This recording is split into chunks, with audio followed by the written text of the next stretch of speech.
I think people now understand what a blockchain is, but I think a lot of regulators and a lot of financial services leaders are still getting their heads around on stablecoins. The US is ahead, and it's ahead in two ways. One, it actually has the Genius Act written into law, which legalizes third-party stablecoins. Two, USD stablecoin adoption has gone through the roof. You have less than 1 million, I believe, £1 million of circulating GBP-backed stablecoins. Got a long way to go. So while I think Mika launched first, I do think the UK has the advantage here of being able to see what worked or didn't work in Europe and create their own legislation around it. 99% of all stable coins, and they're doing 50 trillion in volume a year, are backed by USD or a USD denominated stablecoin. But the problem with that is you don't want to dollarize the on-chain economy in your market. Welcome back to Wrap Up Podcast, guys. Today I'm joined by Keith Grose, the CEO of Coinbase in the UK, the person with huge experience in fintech, payments, I would say also in big tech. Keith, this is the second time we are meeting, and I remember the first time when we had the chat, you were not at Coinbase. Welcome on the show and congrats. Thank you. It's great to be here, and good to catch up again. Thanks for having me. Fantastic. Man, look, you worked at big tech, you worked at Plot, you worked at Google, you scaled Plot basically in the UK and Europe. So what made you to join Coinbase and crypto world actually? Actually, crypto world, my interest in it and in Coinbase predates Plaid actually. So I first learned about crypto when I was working on Google Pay. This must have been 2015, 2016. It was sort of the era of the Ethereum ICO, and some of the engineers were asking, should we be building Ethereum or Bitcoin into Google Wallet? We didn't actually end up doing that at the time, but I went down the rabbit hole, read the white papers like everything else, and became convinced it was going to be an important part about financial infrastructure. And then I actually almost joined Coinbase in 2018, and instead I joined Plaid to lead international expansion. So I've known the team for a long time, so it feels like coming home in some ways. But I think part of what brought me there is Coinbase. One, I love the mission of bringing 1 billion people on chain, delivering economic freedom. It's like a really big vision. But two, I think it's becoming more and more obvious that crypto is here to stay, and blockchain infrastructure and financial services are going to start to merge in terms of the back end. Whether you see it in the front end or not, I think we can get into that. And so for me, I want to work at that edge where I feel like financial infrastructure, the very pioneering edge of what's happening. I think it used to be open banking. Now I think it's happening in blockchain. And so I'm excited to be here helping push that forward. Fantastic. To your point that you said crypto is here to stay, what do you think traditional finance leaders, I would say maybe CEOs or regulators, are still basically misunderstand about crypto or on-chain finance in general? Yeah, I think two things. So I think people now understand what a blockchain is, but I think a lot of regulators and a lot of financial services leaders are still getting their heads around what the impact of tokenization is actually going to be and how blockchains tie into that. And what I mean by this, for those that haven't heard, is tokenization is the taking of existing capital markets that are off-chain and having on-chain representations around them. The reason that's so important is it is going to make it drastically more efficient in the same way stablecoins did for money movement. You can do things faster, quicker, and have instant visibility. And so for things like your middle and back office and financial services, like think about when you trade in equity. We see it on the front end as I buy and sell a share, but on the back end, you have T+1, T+3 settlement. You have people trying to tie together Excel models of who has what risk across their whole client base. All of that can be automated as you move towards on-chain representations. And this is why you're starting to see traditional financial services get so excited about tokenization. And so I think some people have really grokked it. Some people are still getting their heads around it. But then the thing that's driving it is crypto is becoming regulated. So all of these types of services are going to come into the scope of traditional financial services regulation, which is both going to legitimize it and make it, I think, a permanent part of the infrastructure, but two, actually open it up so that banks and highly regulated traditional TradFi firms can get into the space.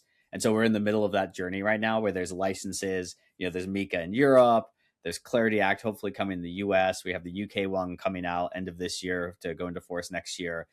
Canada. So like all of these places are coming up with financial regulation. And that is going to cement this, but also open up a whole new world for banks and traditional trading brokerages to get into the space. To your point, well, the last time when we spoke, I was not in the UK, but now I'm in the UK, moved here two Welcome. months Yeah. ago, and just wanted to ask, where do you think UK is in terms of regulating basically the crypto world, stable coins, and tokenized assets, as you just mentioned? Do you think US is ahead of the UK, or where we are? I mean, if we compare these two countries. Yes and no. So I guess let me explain. On Yes. stable coins, the US is ahead, and it's ahead in Okay. two ways. One, it actually has the Genius Act written into law, which legalizes third party stable coins. Two, USD stablecoin adoption has gone through the roof. I mean, 99% of all stable coins, and they're doing 50 trillion in volume a year, are backed by USD or are USD denominated stablecoin. So both in terms of Okay. adoption and regulation, US is firmly ahead there. UK stablecoin regulation is coming out in final draft this summer and will come into force in 2027. But then we have a long way to catch up on adoption today, right? You have less than a million, I believe, a million pounds of circulating US Wow. GBP backed stablecoins. We got a long Right. way to go. But actually, Coinbase just launched as a distributor our first listing of a GBP stablecoin last week called tokenized GBP or TGBP. So we're trying to do our part pushing this forward. We'll be listing more coins in the future and hopefully driving some utility there for users. But that's one where I'd say it's clear that the US is ahead.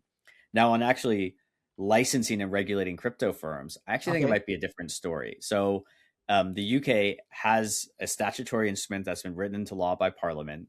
It is now in the final stages of being rolled out, and a gateway is opening for companies to apply in September of this year, and it will come Okay. into force in October of next year. So that sounds like a long timeline, but for regulation, that means we're like right at the finish line here. It's basically written, and companies are getting ready. And I think Right. the FCA has done the FCA being the UK regulator, has done a great job of thinking about how do we create the right ecosystem to grow crypto here. So while I think Mika launched first, I do think the UK has the advantage here of being able to see what worked or didn't work in Europe Mm. and create their own legislation around it. And I think in the US, it's going to depend on can they get the Clarity Act across the line. Right Yeah. now, Clarity Act is still being debated in the Senate and Congress. It hasn't been passed yet. We'll see what happens by the time this podcast comes out. It's a Absolutely. live situation, but I think that's really important. There's some nuance there in that I think SEC and others are going to start offering exemption letters to test certain use cases and move quickly. The UK prefers the sandbox approach, which is slow and steady, takes a while to come to Mm. market. There's definitely some nuance there, but I think the UK is going after the space. And the reason it's so important for the UK, and I think regulators and policymakers have finally woken up to this, is the single biggest segment of the UK economy is financial services, most of it in London. It's like 8% of GDP. If Yeah. you think that tokenization of capital markets is going to have effect on equities, FX, money movement, you need to have that happen in London. And so I think there's a recognition of we have to play catch up now to make sure Right. that we have the right Right. ecosystem to continue to grow financial services here in the UK. Hmm. Well, tell me please, why did you guys choose the UK? I would say as a second headquarter. I believe it's a second headquarter right after the US. Not, I mean, why not Germany or why not the France? Because again, UK is not part of the Europe anymore after Brexit. Don't you think it would be better to choose some European country so that it's easier to expand in all over the Europe? Yeah, well, the short answer is we need to be everywhere in every big market. So we first opened up our office in the UK in 2015. I think Okay. people don't realize how long we've been here, which is before Brexit. But Yeah. we now have large offices in Germany, in Luxembourg, in Ireland, Singapore, Australia, Canada, Brazil. So we're building up our international presence. The UK is our biggest market outside of the US in terms Okay. of revenue and customer base. It's also our biggest office outside of the US. And so it is important for us, partly just because of how long we've been here, but also because of how big it is to our business. But that's not to say that we don't think having a huge presence in Europe is important or a huge presence in APAC is important. And we continue to invest in those places. I think part of the reason why we came here first, though, is, and you've probably seen this in other parts of fintech, it's the same reason why Plaid opened an office there. It's just a well trodden path for American companies when they're expanding internationally or UK Right. companies expanding to the US. It is a well-worn bridge, and I think that Mm. is still the fact. Like it's still probably the easiest and most natural next step if you're a US company expanding out in terms of where you set up your international operations. Right. Look, in Previously, you said UK has second mover advantage. Could you explain, could you elaborate on that a bit more? What did you mean by Yeah. that? Yeah. So, I mean, right, first mover advantage is speed to market. But in things like regulation, sometimes you create edge cases without realizing it, or you create friction in your regulation because you haven't seen how it plays out in the market. I actually Yeah, saw this in open banking when it was first rolled out, where it didn't take into account the idea that actually intermediary platforms are going to be the most important players, and those are who should be regulated. The idea yeah, was like, okay, it's just like an end user app and a bank will talk to each other directly. Turns out it's a lot more complicated than that. I think it's similar in crypto, where you saw Europe take the first step to launch a major legislation, but it did things like doesn't work appropriately with foreign issued stable coins. The white paper issue made it really hard right. to list additional assets. There are all these aspects to the regulation that, when it actually came into force, was really painful. And I think, frankly, has held back the crypto market a bit more than intended in Europe. And so I think the second mover advantage is where the UK can say, look, we're going to see what has or hasn't worked in other legislation around the world, and we will move quickly to roll it out here. But let's try and make it something that has less rough edges and works more for all parts of industry to make this a successful rollout. And so I think that's what I mean when I say second mover advantage, is like, let's learn from people who came before and try and leapfrog. Right, that totally makes sense. And as you said, that UK is like progressing with regulating digital assets world in general. So, what do you think the country is getting right so far? Um, Yeah. if you could tell me. Yeah, so I think when I think about things that you have to get right to make this a good place to grow crypto, I think there's two things. On stablecoins, you have to make it easy and allowable to do third-party stablecoins. You have to have equivalence of regimes with other large developed markets, or a way for foreign issued stablecoins to freely enter or exit the market as well. So you can essentially create an FX market based on stablecoins, and you Right. shouldn't have holding limits. I think if you want to see adoption, you need to make sure that businesses can hold this, consumers can hold it without holding limits. This is something that I hope the UK changes. They currently are proposing that. I think it would be a Okay. bad move. And then Okay. on the regime side, I think you need to make sure you're doing consumer protections, that you have the ability to bring DeFi use cases into centralized finance, because that's where you're going to see a lot of interesting benefits around smart contracts, full visibility into risk. And Mm-hmm. then three, you need to make it a place where you can onboard and educate users easily. Again, this is a place where I think the UK has some work to do around things like FinProm and cool off periods. And I think you can make it a better user experience, but I think it's moving in the right direction. So I'd say that, like, you need to create the foundations on which you can build great products and great Okay. businesses, and then let the market take it from there. And to your point about stable coins, like, do you think UK is treating stable coins differently than, I mean, general crypto products? Because if you look at the UK, usually they treat crypto as a speculative stuff, but stablecoin is different. So how, Great. from your perspective, how do you see the regulators treating it? Yeah, I mean, I think they are treating it differently. They've built both a systemic and non-systemic regime. So systemic being a stable, the exact definition is something they're still figuring out, but essentially a stable coin that becomes so important to the ecosystem that it needs to be governed by the Bank of England as opposed to the FCA. Yeah. And those, you have to have central bank accounts, you have to have certain amounts of assets backed by cash or by high quality liquid assets like gilts. You have to contribute to a liquidity assistance fund, and so I think there are lots of interesting things there. And then on the Okay. FCA side, the non-systemic, you have to get authorized by the FCA to be able to issue it. So they're treating it much more, I think, under payments regulation, even though it's not formally under it. The way they're approaching it is different. And I think it Okay. is different than the way they're approaching other types of crypto assets, which I think is good, because it is fundamentally different. It's fundamentally built more around payments, transfer of fiat related value versus crypto assets themselves that are unbacked. Yeah, you guys, as you mentioned, launched TGBP, or tokenized pound-based stablecoins. Yep. So, could you please explain how important it is to have a local currency stablecoins for the UK market? Why shouldn't we use, I mean, Yeah. USDC? I mean, everywhere. Why not? Well, I think the thing I talk about this with regulators and policymakers is, right now USD, particularly USDT and USDC, Tether and Circle, Yeah. are the majority of payments, stablecoin payment volume today. But the Yes. problem with that is you don't want to dollarize the on-chain economy in your market, and you also, to make stablecoins usable in your day-to-day life as a consumer, you need to be able to pay in that currency. And so I think what we need to do is head towards a world where you have debit cards or mobile wallets that can access a range of stable coins that you can pay in your local currency wherever you are. Okay. And stablecoins are currently the only on-chain asset that can be the cash leg of something like trading a bond or an equity or any other sort of on-chain transfer of value. And so you want that cash leg in your market to be in the local currency for that market to prevent you having to do FX in and out, right? If I have Okay. to constantly load in fiat GBP and convert it to USDC to do every trade as an institution, it's just Mm, adding extra friction. So I think it's yeah. really important actually that all of the major G7, G20 currencies have a stable coin in their local currency to build up their local capital markets, Okay. to allow for growth of institutional trading, but then also to create that multi-currency FX use case that I think is so powerful on chain and off chain as well. And where do you see stable coins to be adopted first? I mean, mass adoption. Is it, I mean, remittance, B2B payments? Where do you see it? Yeah, I'd say there's three places where you're really seeing it today, and this is you're seeing it more in the global south and then moving to the global north is the way I would say Okay. it. But one is in cross-border payments, and this is both consumer cross-border payments or remittances, and B2B cross-border payments, which are primarily in two use cases: trade finance, right, where you Hmm. actually have to move money to receive physical goods, Yeah. or in managing your internal treasury. So I'm a big multinational corporation. I'm receiving and paying out funds in all sorts of local currencies. And I need to Right. move my treasury around to rebalance. Those are two great use cases for stablecoins.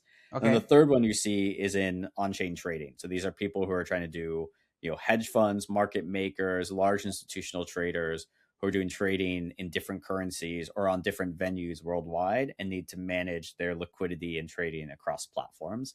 That's again where you see stablecoins being used. So all three of those are growing. And I think the best long-term use case is in that cross-border trade finance flows for businesses and cross-border remittances for consumers, which is part of why I think you're starting to see more and more remittance players look very closely at crypto, right? People Yeah. like MoneyGram, Western Union, because I think they're starting to see, oh, this can actually both be a competitive threat, but also a big opportunity for me to be more efficient if take advantage of this on the back end. You guys also launched a product with Neum, right? The recent partnership with Neum. I saw that. And as you mentioned, those guys are also in cross-border remittance mostly. I mean, and Exactly.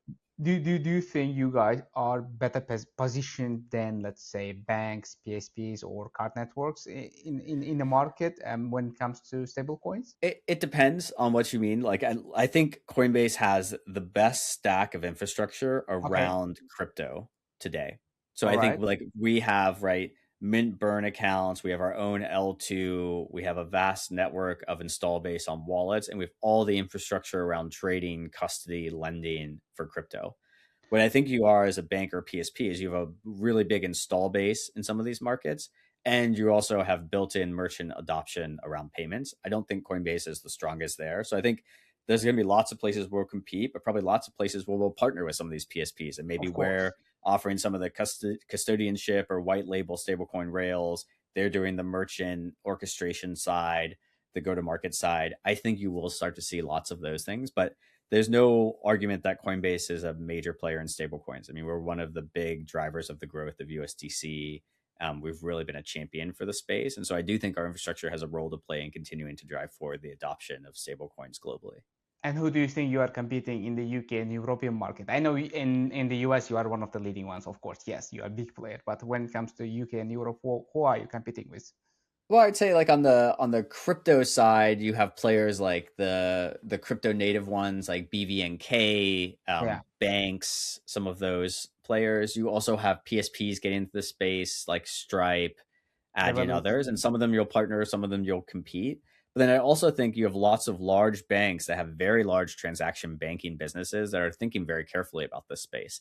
And whether they get Yeah. in with stable coins or tokenized deposits or some other form, I do think you will see any major financial institution that has a large transaction banking and FX business is Mm. thinking very carefully about what their role in stablecoins are going to be. And again, then the question is, do you build, buy, or partner with other players like Coinbase in that space?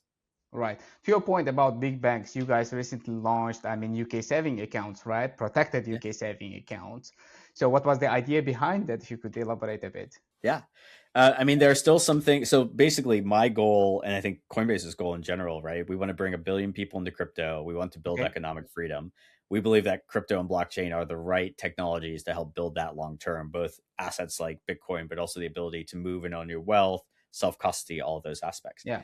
But there's still a lot of your financial life that sits in traditional financial services and that consumers really feel attachment to. One of them is government protected savings accounts, right? That's Yeah. FDIC in the US, FSCS protection in the Yes. UK. We saw that demand from our users.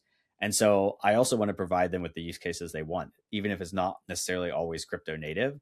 And I think building that familiarity, that safety, that importance is also a way to get users more comfortable with exploring parts of the crypto ecosystem, maybe learning about stable coins and some of the value, because you Okay. can also safely store your fiat on platform as well. So for me, it's about building out a well-rounded consumer platform, even if that means sometimes you have to do things in TradFi versus in blockchain world. Look, I told you that I recently moved to the UK, right?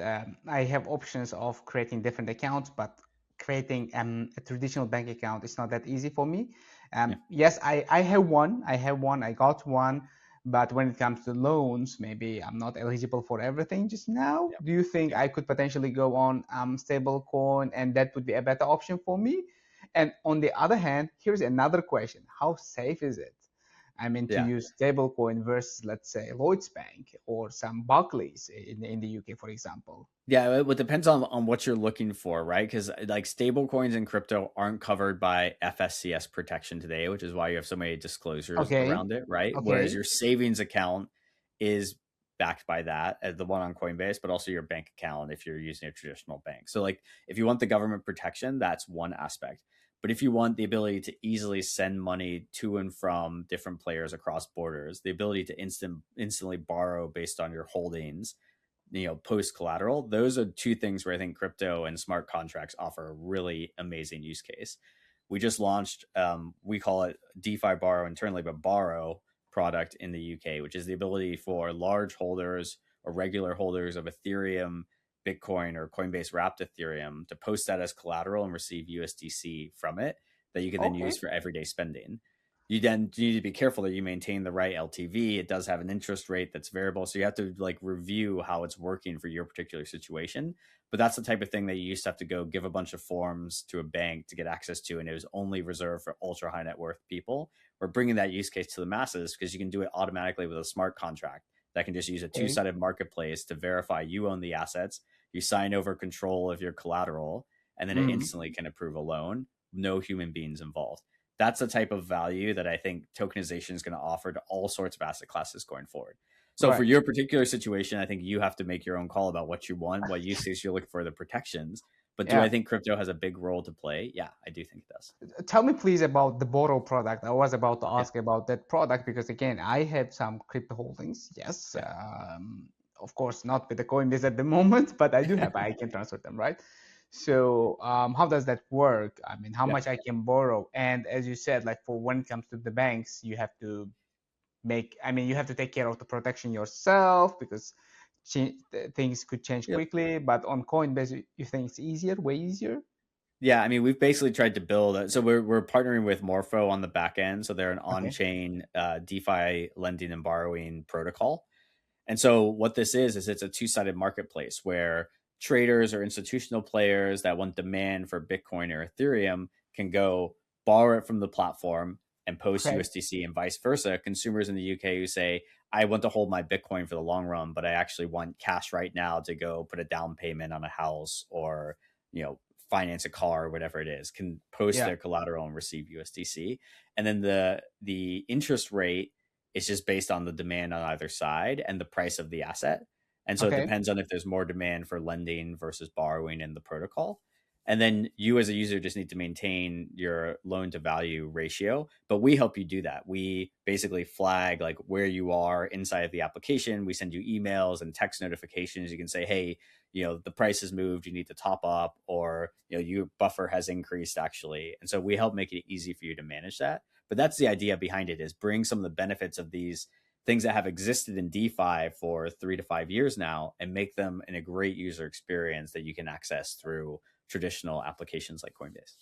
Tell me about your strategy overall because I see you are launching number of products. So eventually, are you trying to become, let's say, a neobank in the UK, maybe, and then go compete with Revoluts of the market, Monzos of the market, or some other players Yeah. in the market. The way I think about it, I mean, we're calling it the everything exchange in terms of our product strategy, but I want to be the place where you can manage all the aspects of your financial life if you want to. There are going Okay. to be lots of other players like a Revolut that also take that same approach. We're not going to Yeah. offer all the features they do on some aspects, and I don't think they'll ever offer all the crypto features that we do, right? But there Yeah. will be areas where we overlap. I also don't see a world where we go and get a banking license and become a bank.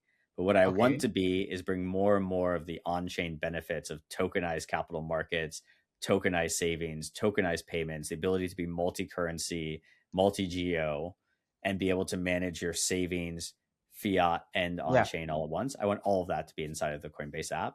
And I want you to have the ability to spend, use, get rewards, do staking, all of that, send money, receive money, the core financial use cases. I want to have the most crypto native version I have inside the Coinbase app, and places where I can't have a crypto native version, I want to offer Right. the TradFi version of it. So if you think if UK gets right the regulation, which is one of the most important things, where what do you think where it could go realistically in the next 5 years? Yeah. So I think something that is realistic, it might be a stretch in terms of how much it gets adopted, but I do think you will see it. Is I Okay. think 5 years from now, you will have tokenized forms of pound sterling that are default that people just use. You can pay with it like through a mobile wallet or your debit card, like you normally do.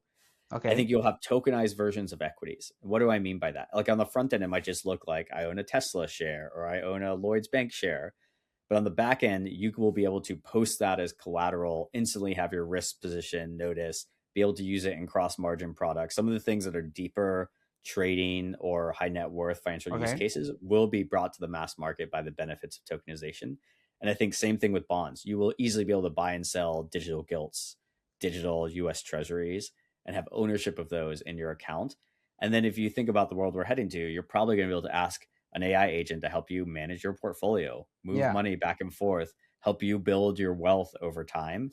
And I want all of that to be on the back end, powered on blockchains and tokenized assets, because then it makes it so much faster, so much easier for people to manage.